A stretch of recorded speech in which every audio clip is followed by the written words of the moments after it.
In the previous video, we talked about the settings section and what can be written inside it. So we discovered that in order to have a functional robot framework script, we need the settings section in which we declare the documentation if necessary and the libraries that we are going to use in order to create our own test cases. In this video, I'm going to talk about the test cases section. So in this section, all the test cases that you want to run are written in a certain order. So the declaration is written like this. So 3 asterisks, space, test cases, space, 3 asterisks. And then as a syntax, all the strings that are at the first column, that begin on the first column, are called the test case name, and then all that is underneath with at least 2 spaces in the beginning of the row are the keywords that compose that particular test case. So in this example, we have the settings that include an operating system as a library, and then we have one test case that is simply called test, and it executes a command like this is a sample test case.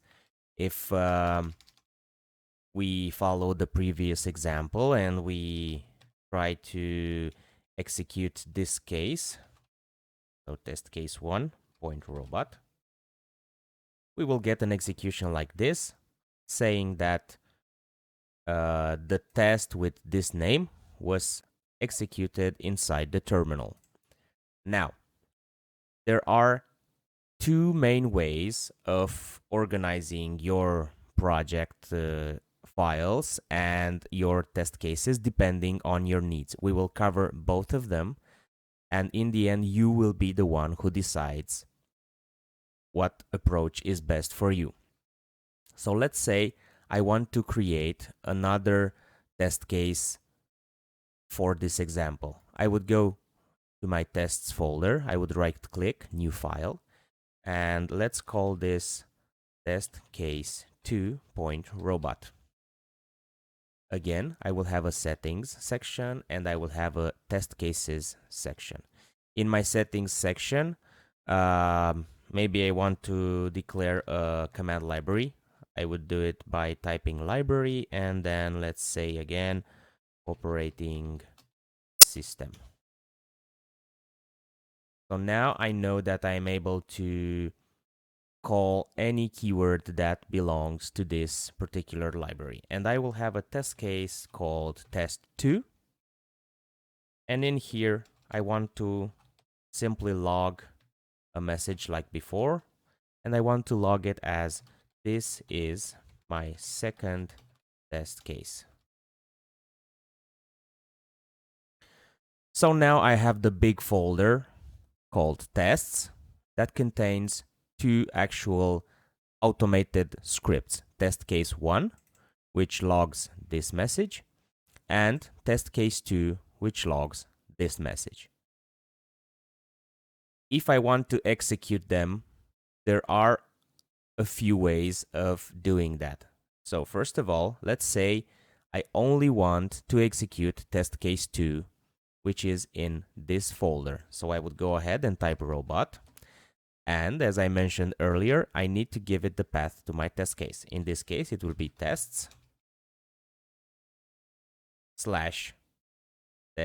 case 2.robot. Okay, and I can see that the execution has passed. The same thing happens if I want to execute only my first test case. There you have it. But what if I want to execute both of them in the same time? Well, there are 2 ways of doing that. The first is to declare each and every path to my test cases inside the robot command. So now if I type in test case 2.robot, I can see that the robot command will execute first the file called test case 1 inside the tests folder, and then it will execute the file called test case 2.robot in the same folder.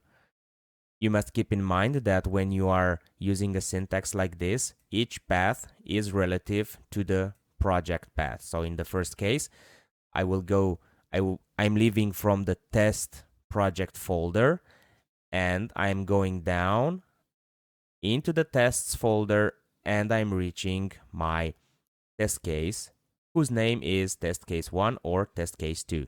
And that's exactly what I'm declaring here. So robot from the test project tests test case 1 or tests test case 2.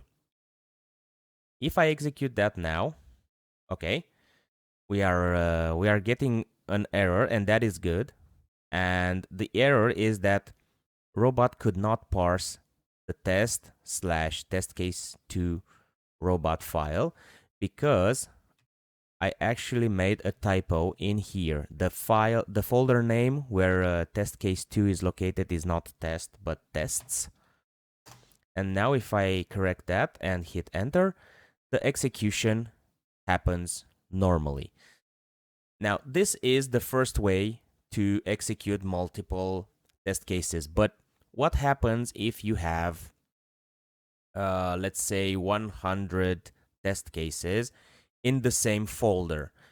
You won't, or you shouldn't, write a command like this, including all the test cases. First of all, that would take forever. And second of all, it is not logical to do so. Instead, Robot Framework offers the possibility to execute all the test cases that belong to a certain folder simply by declaring the parent folder. So in this case, if I use this syntax, I would have the robot command followed by the parent folder where my both test cases are. And if I hit enter, you would see that the execution is identical to the one I previously had. And in the end, I will get the result combining the two tests. All right. This is the way to write individual test cases and execute them. There are projects and there are situations where you may want to include multiple test cases into the same file. So if we take the example we had earlier, we had test case 1 who logged this message and test case 2 who logged this message, but this was composed out of two independent test cases. What can happen is you may want to create a test suite. I will give it a name as test suite.robot. And the difference between a test case and a test suite is that inside the test suite, you can have multiple test cases. So when you want to execute them, you only give robot the name of the suite as an argument, and then Robot Framework will execute all the test cases that are combined and present inside that test suite. To create a test suite, the rules are the same, so we must have a settings section. I will directly copy what I had before, and then we would have a test cases section. And now what I'm going to do is to place the same tests, but this time inside the test suite file. So I'm copying test and test 2. And as an organization, you can see that now in this test suite, we have two test cases. The first is called test and the second one is called test 2. So everything that is at the beginning of the line is the name of the test case, and everything that is underneath with at least 2 spaces in front are the keywords that are executed inside that test case. So now I can type in a command such as robot. I will give it the path to my file. So it will be tests/test suite.robot. And sure enough, you can see that the result is the same. So we have 2 critical tests. 2 tests have passed, 0 have failed. As for display inside the terminal, you can see a slight difference between this execution, where the executions were, let's say, individual. So you can see that after each test case, we would get the details of 1 test passed, 1 test failed, 0 test failed, and then again for test case 2, we have a separate area here, and in the end, the sum of the 2. In case of suites, you only see the name of the test case, and the status of the result of the execution. And then in the end, you can see the total number of tests that have been executed, and you can see the location of the log. So these are the main 2 ways of writing your test cases. And again, there is no rule saying that you should use individual test cases in your project or test suites. You can use the one who offers you the best result. Just to clarify, you can use test suites when you have multiple tests belonging to the same functionality, and you import the same libraries and the same resource files, so you are not forced to create individual files for your test cases. And to make that even clear, let's say that you have an application with a module made up for, I don't know, login section. So all the test cases belonging to your login tests could sit in a sample test suite called login. Then you would have maybe a test suite for settings. You could have a test suite for account page.